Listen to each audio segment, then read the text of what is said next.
Bienvenidos al Café de las Ciencias. Este es un ciclo de divulgación científica que es organizado en conjunto por el Ministerio de Ciencia, Tecnología e Innovación Productiva de la Nación y la Embajada Francesa, en colaboración con la Alianza Francesa, a quienes les agradecemos porque nos hayan ofrecido este espacio. Esta es la segunda charla del año de este ciclo y la 25ª desde sus inicios allá por junio del 2014 en Buenos Aires. La idea, bueno, yo simplemente les voy a contar cómo funciona y después los dejo hablar a los invitados. La idea es que esto dure aproximadamente 90 minutos. Los invitados van a hablar aproximadamente, van a hacer una introducción del tema de hoy, que es inteligencia artificial en el trabajo, como saben, y van a hacer una breve introducción cada uno de ellos, y luego de eso vamos a pasar a la sesión de preguntas, así que el que quiera hacer alguna pregunta, iniciamos a hacer un diálogo con los expositores, a quienes les agradecemos que hayan venido, que hayan aceptado la invitación. Así que ahora los voy a presentar, para eso me voy a poner los anteojos.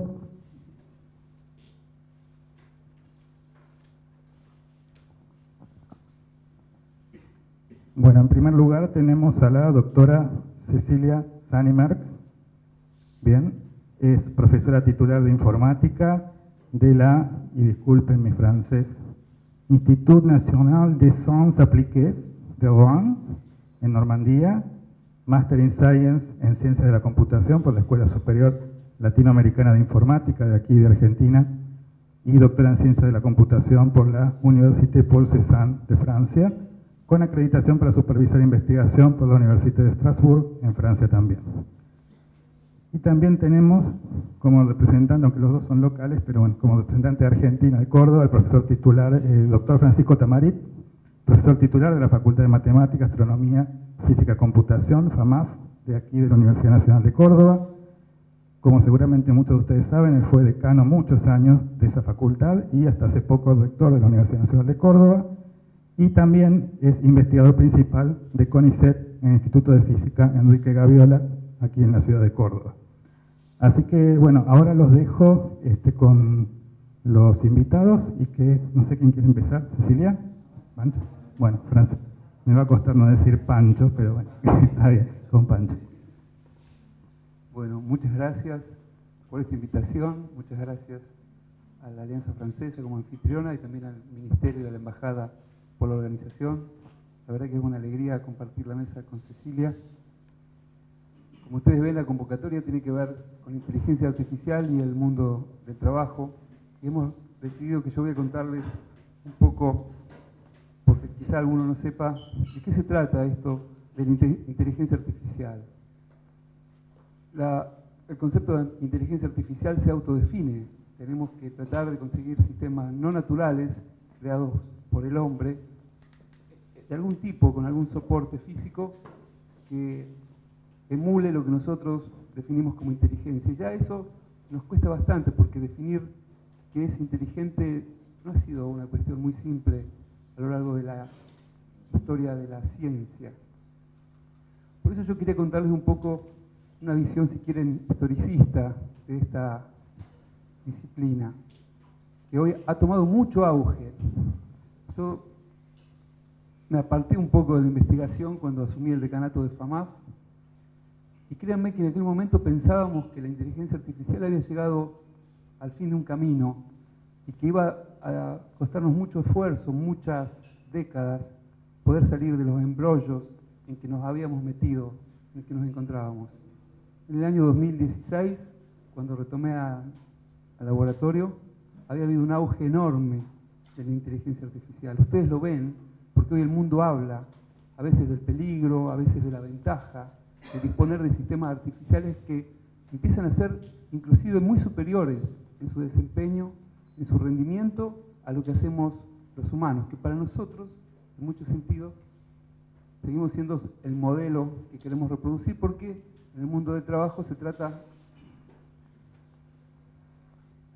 peligrosamente, pero también auspiciosamente, de reemplazarnos a nosotros. Desde el inicio de la modernidad, el hombre se viene preguntando cuál es la relación que existe. Voy a poner el cronómetro, contame un minuto. Desde el inicio de la modernidad nos venimos preguntando cuál es la relación que existe entre la mente, esas cosas maravillosas que podemos hacer, que nos permite mirarnos, interpretarnos, ponernos en el lugar del otro, resolver problemas, reconocer rostros, reconocer patrones, y el cerebro, porque sabemos que el cerebro está vinculado. Basta que nos golpeemos para darnos cuenta que hay un vínculo bien fisicalista entre el cerebro y la mente.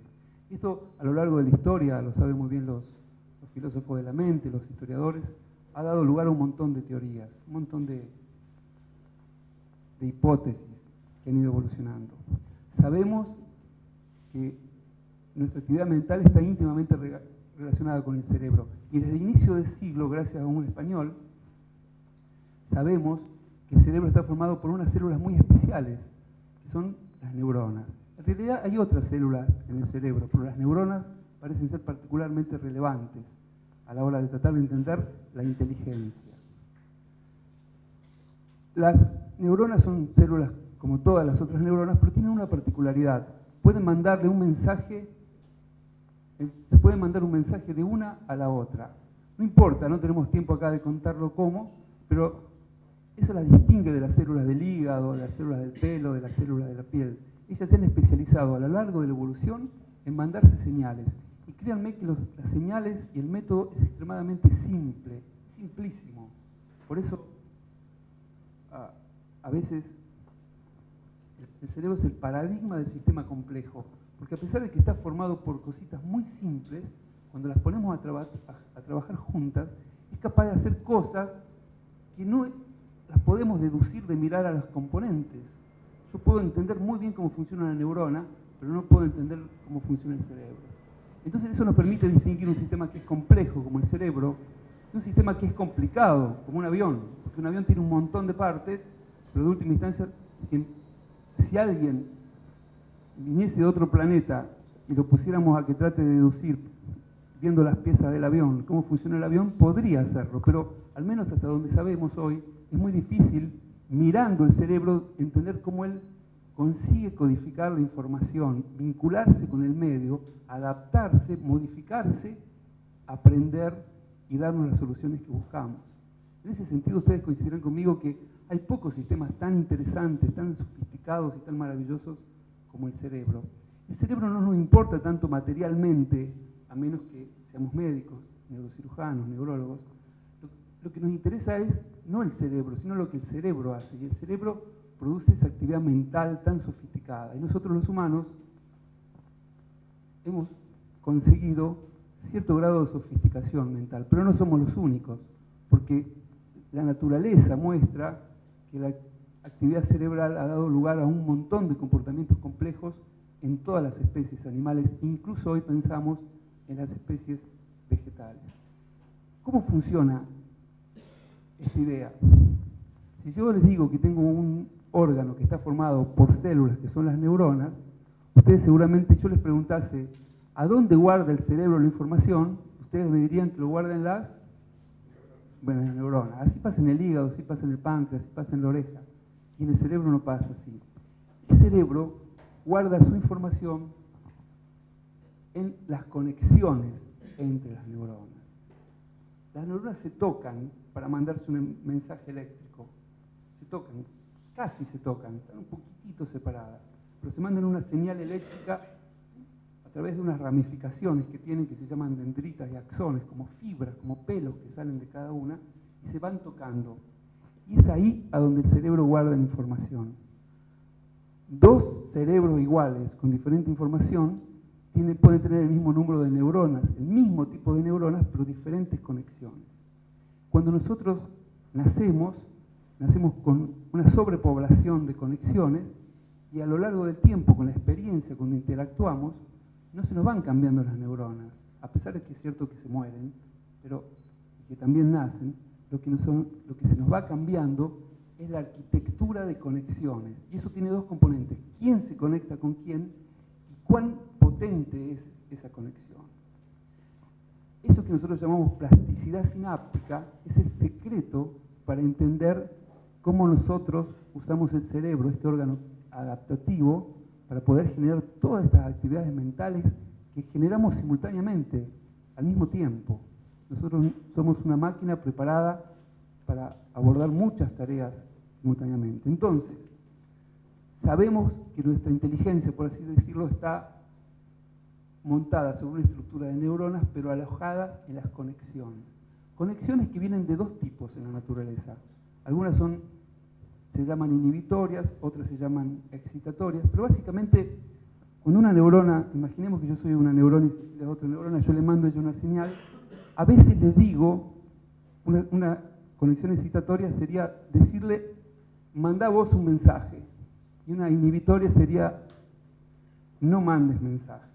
Entonces lo que hace la neurona, está conectada con aproximadamente 10.000 otras neuronas, suma toda la información que le mandan las 10.000 y decide, por un criterio muy simple, casi de mayoría, si él dispara o no dispara. Porque las neuronas son muy simples y son las mismas de las nuestras que las que tiene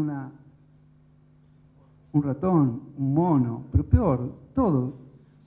No ha habido mucho surgimiento de neuronas a lo largo de la vida. Todas las neuronas tienen un origen común. Si bien hay muchos tipos de neuronas, todas funcionan más o menos de la misma forma. Entonces aprender significa tener la capacidad de modificar las conexiones. Eso energéticamente es mucho más barato que cambiar las neuronas. Cambiar las neuronas costaría un esfuerzo enorme, biológicamente hablando. Lo que nosotros hacemos en inteligencia artificial es considerar sistemas artificiales, generalmente en un programa, pero a veces puede ser también en un dispositivo microelectrónico, y empezamos a modelar cada neurona y cada conexión entre las neuronas. Y entonces queremos que ella emule alguna práctica que nosotros hacemos muy bien. Yo les voy a poner una como ejemplo. Nosotros somos muy buenos para reconocer una letra cursiva. Si yo escribiese una P, ustedes se darían cuenta. Y hay infinitas formas de escribir una P. Cada uno escribe la P que quiere, pero todos la reconocemos. ¿Sí? Entonces, el cerebro lo que hace, cuando uno es un niño, recibe un estímulo, da una respuesta, y si la respuesta es correcta, las conexiones quedan como están. Pero si la respuesta es inadecuada, y eso nos va a venir a través de alguna señal que nos va a decir ustedes se equivocaron, puede ser un reto, puede ser un problema que tengamos, lo que va a hacer el cerebro es empezar a modificar levemente esas conexiones sinápticas, no las neuronas, las conexiones sinápticas. Después de presentarse, de tener uno que enfrentar un montón de experiencias, lo que va a pasar es que el cerebro va a ser capaz de aprender aquellos ejemplos con los cuales nos enseñaron, ¿verdad? Pero el cerebro es complejo precisamente porque cuando él aprendió a resolver los problemas que les pusimos como ejemplo, él puede generalizar y empieza a resolver los problemas que nunca ha visto. Yo les voy a poner un ejemplo. Cuando ustedes fueron al primario, seguramente la maestra les enseñó que 1 más 1 es 2, que 1 más 2 es 3, y les puso un montón de ejemplos, pero nunca les dijo que 2025 más 5 es 2030. Pero ustedes saben, porque ustedes desde de ejemplos que fueron escuchando y aprendiendo, el cerebro de ustedes se configuró de forma tal que él puede incluso resolver los ejemplos que nunca se les presentó. Por eso si a mí me muestran, imagínense que yo quiero aprender chino, y si alguien me enseña 10 veces un signo chino, quizás yo, aunque no sepa chino, voy a ser capaz de reconocer esos caracteres chinos. Esa es la idea de aprender. La idea es que nuestra conexión cerebral cambia. En la inteligencia artificial hacemos lo mismo. Modelamos o creamos neuronas artificiales y empezamos a ajustarle las conexiones, solo las conexiones.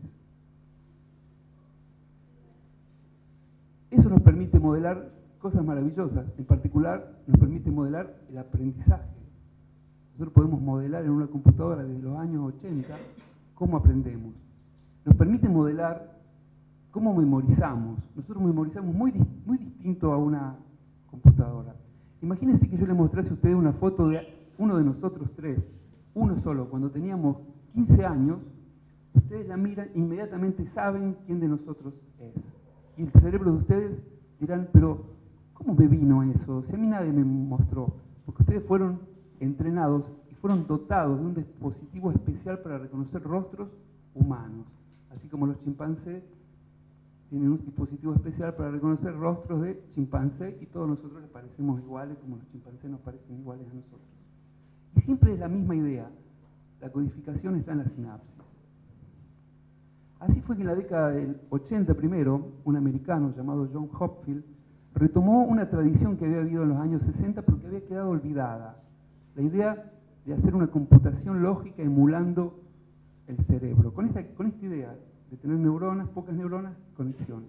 En los años 80 Hopfield consigue un paso muy importante y es básicamente mostrar que él es capaz de hacer un sistema que reconoce imágenes de esta forma que yo le digo. Yo le doy almaceno imágenes y después le doy un pedacito o una imagen distorsionada y el sistema me dice a cuál correspondía. Este ejemplo que se ponía de la cara, en el año 80. Un poquito después, en el año 90, disponemos de una herramienta que se va a llamar el método de backpropagation, o si quieren, propagación hacia atrás del error, que es un método que nos permite cambiar las conexiones sinápticas, ¿no? Esto que les decía yo que es el secreto. Nosotros le presentamos a un conjunto de neuronas una entrada, dejamos que ella procese, ponemos todas las neuronas en capas, ¿no? Le presentamos a esta primera neurona, imagínense un rostro de uno de ustedes, y al final nos tiene que decir de quién es el rostro. Nosotros tenemos un método que nos permite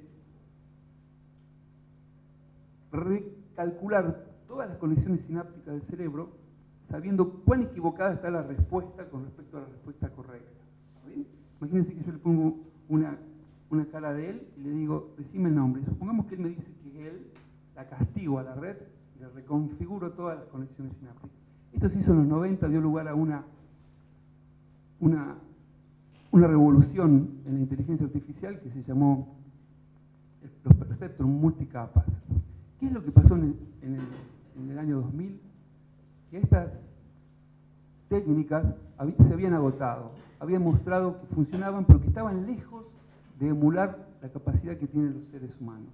Entonces, si no nos reemplazan, no eran muy útiles, no eran muy interesantes. El mismo que había descubierto el backpropagation va a generar lo que se va a llamar ahora el aprendizaje profundo. Es la mezcla de una gran capacidad de cálculo para poder hacer estas redes de neuronas muy grandes, pero ahora con un elemento nuevo que no teníamos en la década del 80. Hoy disponemos de enormes datos, de eso seguramente va a hablar Cecilia. Ahora podemos censar constantemente, el teléfono junta datos, el auto junta datos, el semáforo junta datos, el portero eléctrico, el ascensor. Hoy estamos llenos de información, hoy toda esa información se junta. Claro, si uno la mira es un ruido enorme que no sirve para nada, pero los matemáticos, los computólogos, los ingenieros, los físicos, empezamos a descubrir que ahí, en ese mar, ese océano de información, que cuando uno lo mira es confusa, nosotros somos capaces de extraer lo que realmente vale la pena.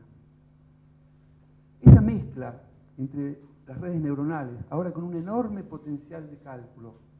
Fíjese que nosotros hacemos los cálculos no más en la CPU de la computadora, ahora hacemos el cálculo en las placas gráficas, esas que usamos para los videojuegos, porque en la década del 2000 hubo una revolución tan grande, acompañando a la evolución de la televisión de alta definición y de los monitores de alta definición, hubo una evolución tan grande en la capacidad de cálculo de las placas gráficas que hoy nosotros nos olvidamos de la CPU y ponemos un montón de placas gráficas y hacemos nuestro cálculo en la placa gráfica. Hoy tenemos capacidad, inclusive acá en la Universidad Nacional de Córdoba, pero también en Buenos Aires, en el Ministerio, tenemos una gran capacidad de cálculo. Podemos procesar muchísima información y podemos hacer cerebros artificiales que tengan ahora mucho más neuronas.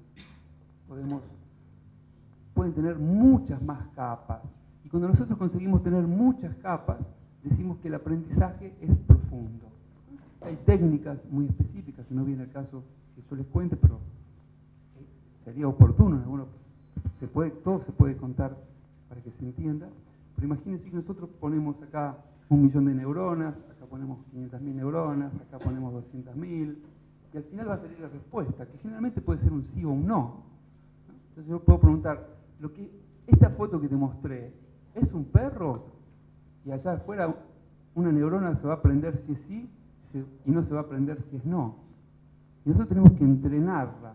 Y hemos llegado a un punto tal en que casi todos los desafíos que nosotros le ponemos a los sistemas, ellos los superan. Ustedes saben, hace poquito una red neuronal le ganó al mejor jugador de Go, este juego de estrategia china, mucho más sofisticado en términos de estrategia que el ajedrez, cuando pensábamos que esto nunca iba a ser posible. Ya las máquinas le habían ganado al ajedrez con otras estrategias más clásicas, hacía mucho tiempo. Ustedes se acuerdan de Deep Blue, ¿no? Los más viejos se deben acordar. Ahora le ganaron al Go. Y ahora casi no hay límites, todavía no hemos encontrado, a no ser el límite de disponer de una computadora grande, mucha memoria, mucha rapidez, pero sobre todo muchos datos, porque tenemos que nutrir, mostrarle a la red muchos datos para que ella empiece a modificar sus conexiones sinápticas.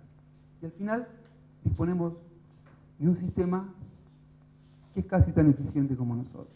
Es lo que pasó hace poquito con el caso del escándalo de Facebook. Unos computólogos ingleses, Kosinski, ellos hicieron un trabajito muy lindo en el año 2013, lo publicaron en una revista americana muy interesante.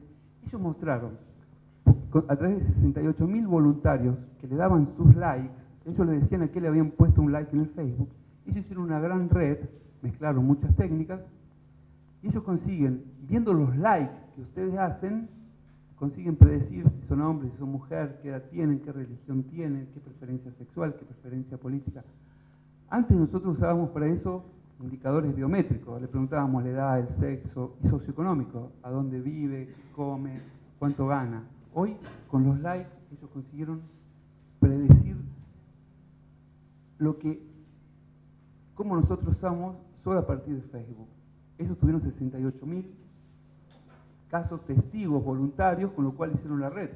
Pero después, alguien les ofreció 80 millones, ya no para entrenar la red, para con la red entrenada ponerles una clasificación. Este es un conservador blanco heterosexual. A él le vamos a mandar un mensaje específico, que es distinto que le vamos a mandar a un negro que vive en el sur, que es gay, por ejemplo. A él le vamos a mandar otro mensaje. Y así fue como que se mal usó esta tecnología, como se pueden usar todas las malas tecnologías. De lo que se trata es de saber si la humanidad va a ser capaz de usar este enorme potencial para el bien o para el mal. Puede pasar, como viene pasando con las últimas tecnologías, que el beneficio, o si quieren el lucro, de usar nuevas tecnologías quede en la mano de algunos pocos y que el mundo no utilice esos recursos para dar solución a las enormes vergüenzas con que convivimos. Y es innegable que estas revoluciones son inexorables, no hay vuelta atrás. No es que podemos decir, bueno, nos olvidemos de la inteligencia artificial, volvamos todos al cálculo tradicional. Eso está entre nosotros y es muy importante que el mundo de la academia converse, dialogue con el mundo de la sociedad civil, porque las consecuencias que estas cosas tienen no son responsabilidad, mejor dicho, son responsabilidad de la academia, pero los alcances son alcances para toda la sociedad. Por eso yo lo voy a dejar con Cecilia para que ella les cuente cómo esta tecnología está cambiando el mundo de trabajo. Si hay tiempo para preguntas, yo les puedo contar que Córdoba hoy es un polo de inteligencia artificial y que es necesario también debatir cómo queremos que sea ese polo y que para que ustedes reflexionen también junto con nosotros cómo va a ser el futuro en el cual va a haber máquinas que nos van a poder superar ya no en los trabajos más simples, sino también en los trabajos más sofisticados que sabemos hacer. Muchas gracias.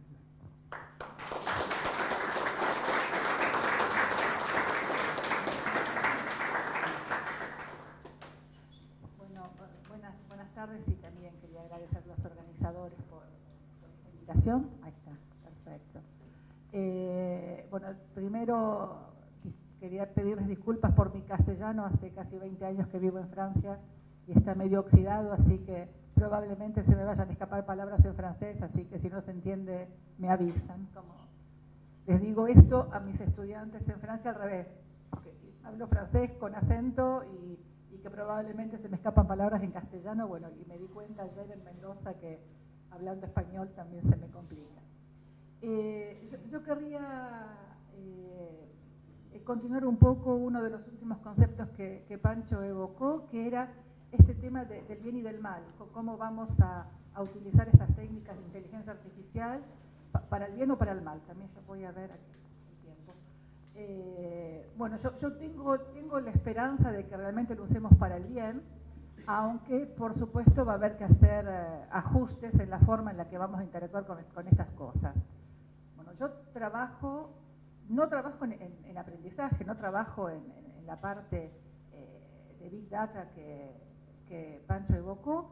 Yo trabajo en otra área de la inteligencia artificial, que es el área de las tecnologías semánticas, donde, bueno, una vez que tenemos un modelo que aprendemos con aprendizaje o con alguna otra forma, la idea es intentar emular el razonamiento de un humano, tener un modelo de la realidad, donde está modelado las cosas que pueden involucrarse en el problema que queremos resolver, y tenemos un conjunto de reglas que vamos a lanzar en función de los datos que vengan del problema que quiero resolver.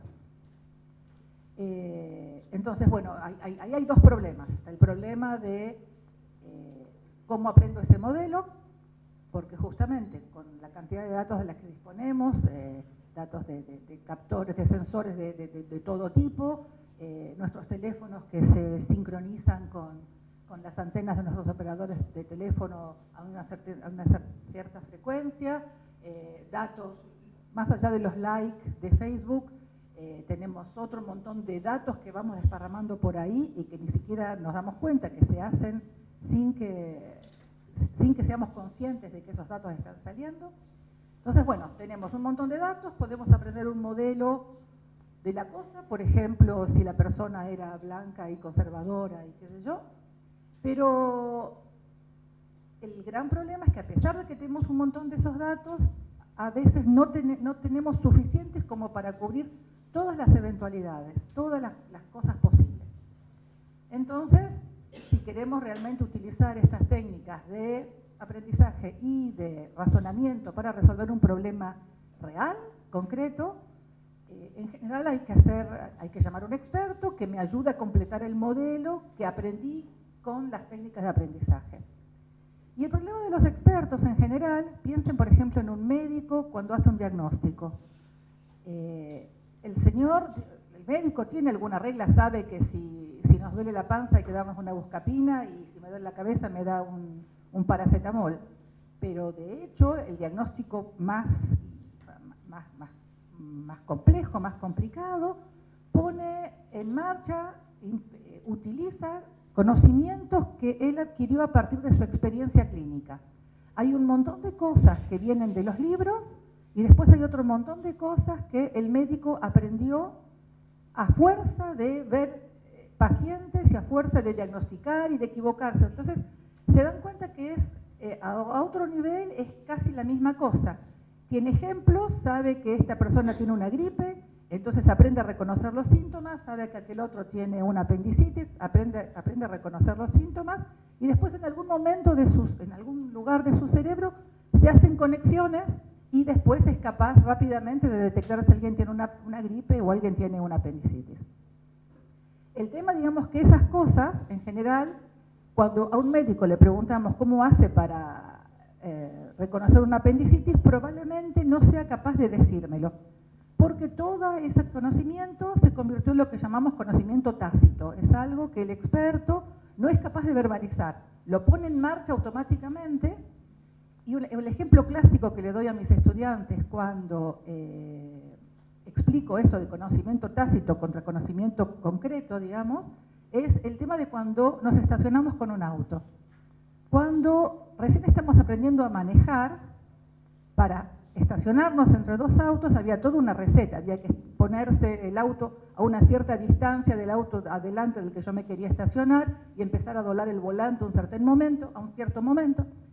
Y después, a fuerza de estacionarme, bueno, ya la receta no la aplico más.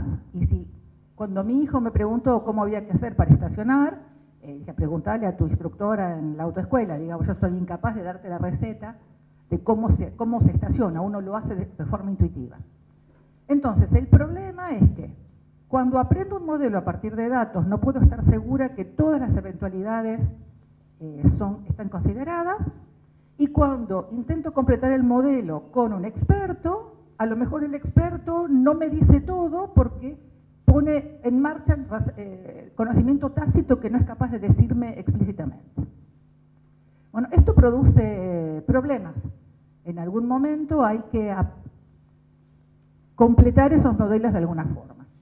Entonces, bueno, yo voy a dejar esto acá en suspenso un chiquitito y voy a contarles dos proyectos concretos industriales que estamos llevando a cabo en el laboratorio LITIS, en el INSA de Rouen, porque la idea de hoy era también charlar, no era dar una clase de inteligencia artificial y de los problemas de investigación, sino de contar cómo la inteligencia artificial puede tener influencias en lo que es empleo y en la relación con la cosa de todos los días.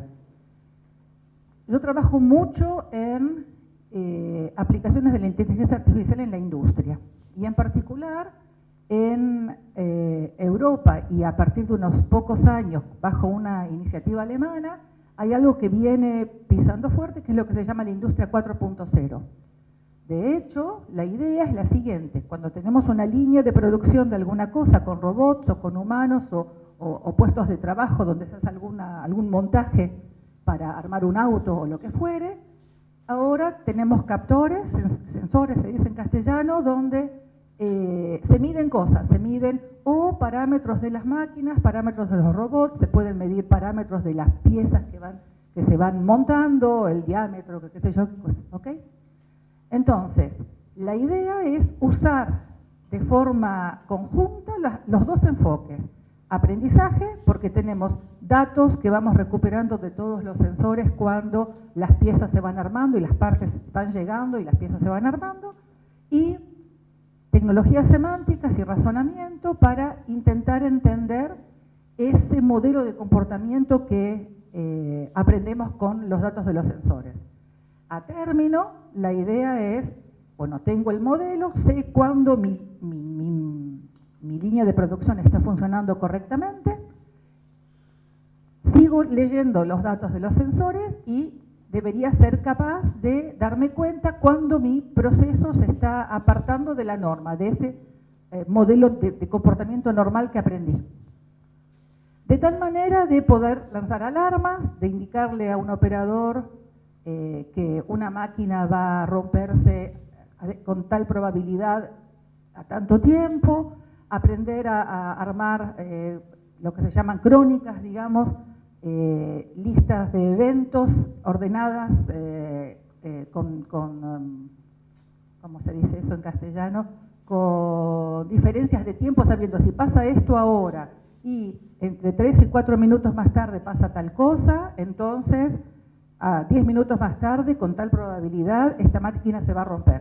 Entonces, cuando empiezo a detectar el principio de esta crónica, ya puedo lanzar una alarma, ojo, estamos detectando el principio de una crónica que potencialmente es peligrosa, entonces dentro de 10 minutos, con tanta probabilidad, la máquina va a romperse.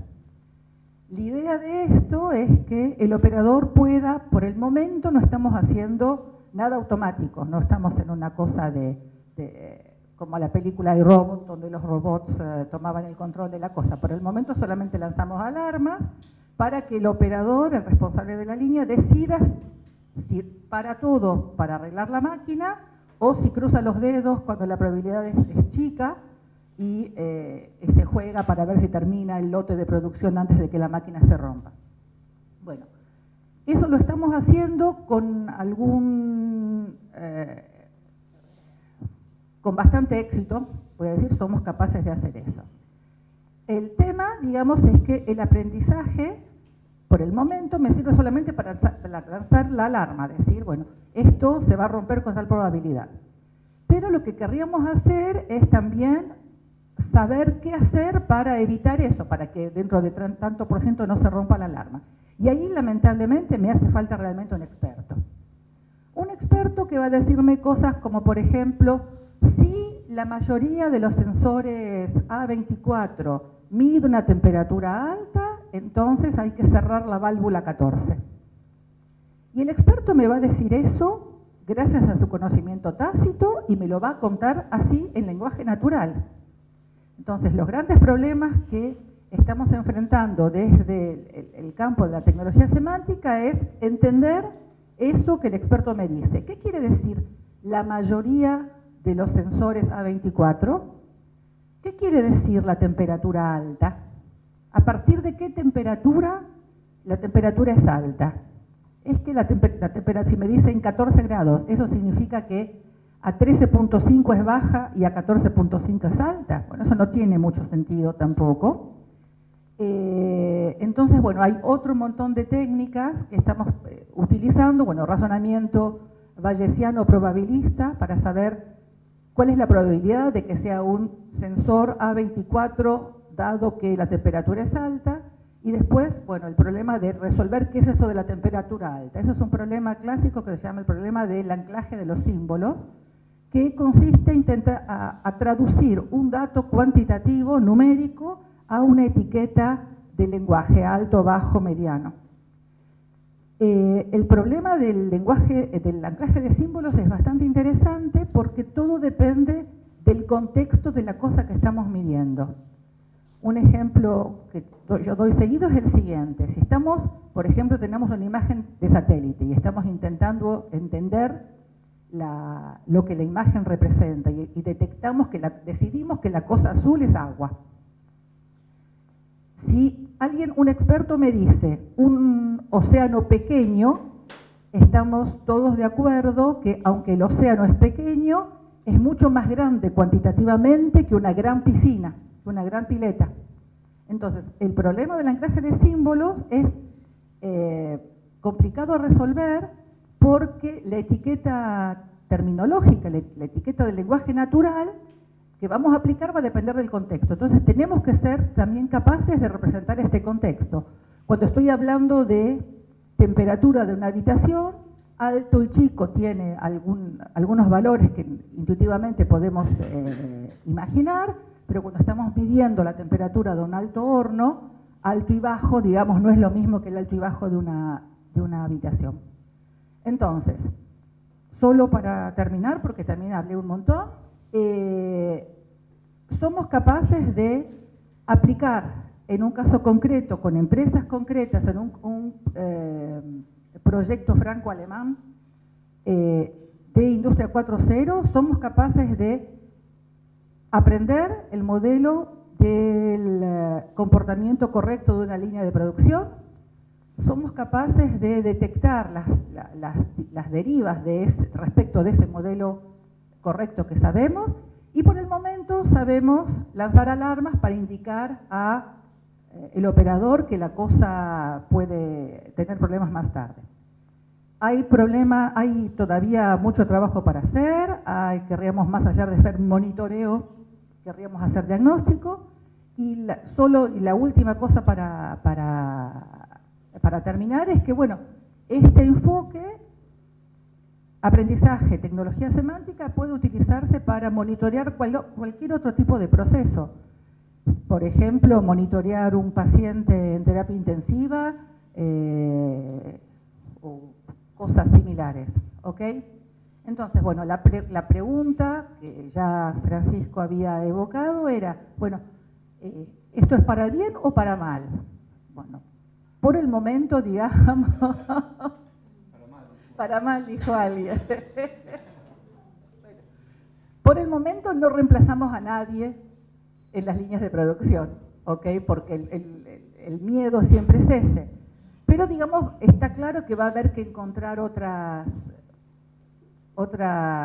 estrategias, digamos, para poder cohabitar con esto que se viene, digamos, es inevitable, digamos.